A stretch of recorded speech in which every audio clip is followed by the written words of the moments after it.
大家好，我是西洋。天气转暖了，又到了吃黄鳝的季节。去菜场买了1斤黄鳝，叫老板娘杀好。平时吃惯了红烧的，这次做一道白烧鳝丝。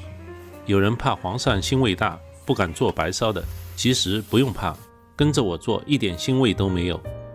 先去掉肠子，用清水冲洗干净，像这样不能留有血块。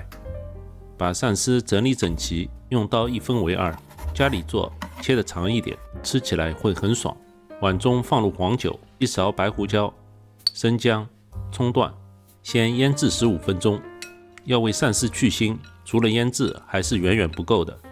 把葱一切为二，葱白切成2段，葱叶切成葱花，放盘中备用。再来切一点蒜末，请朋友们先帮我点赞并订阅，谢谢支持。生姜切成丝，茭白去皮切成丝，茭白1个就够了，不要像饭店那样茭白多过鳝丝，那就喧宾夺主了。再来调个料汁，1勺盐，同样多的白糖，2勺白胡椒，2大勺黄酒，2勺清水。具体的配料表在视频的最后，有兴趣的朋友可以去看一下。鳝丝也腌制的差不多了，接下来的操作才是重点。锅中加入食用油，倒入茭白，用中火炒到茭白变软，像这样状态，盛出备用。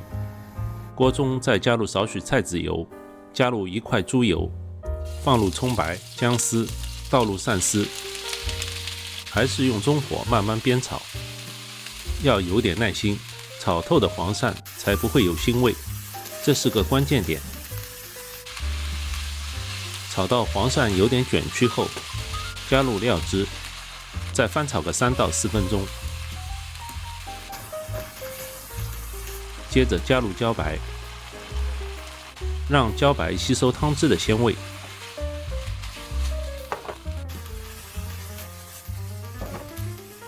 炒到汤汁收浓后，加入水淀粉勾个芡，这样就可以出锅了。但是去腥的步骤还没有完成。鳝丝装盘后，用筷子再整理一下，中间挖个小洞，加入蒜末、葱花，边上撒上白胡椒，1大勺麻油，淋上1勺滚烫的热油，油不要淋在胡椒上，会发苦。这样一盘香气四溢的白烧鳝丝就做好了。你试着和我一样做，保证你一点腥味都没有。准备好3碗米饭吧。鳝丝还有什么好的做法，可以在留言中一起讨论。我是西洋，请别忘了订阅这个频道。谢谢收看，我们下期再见。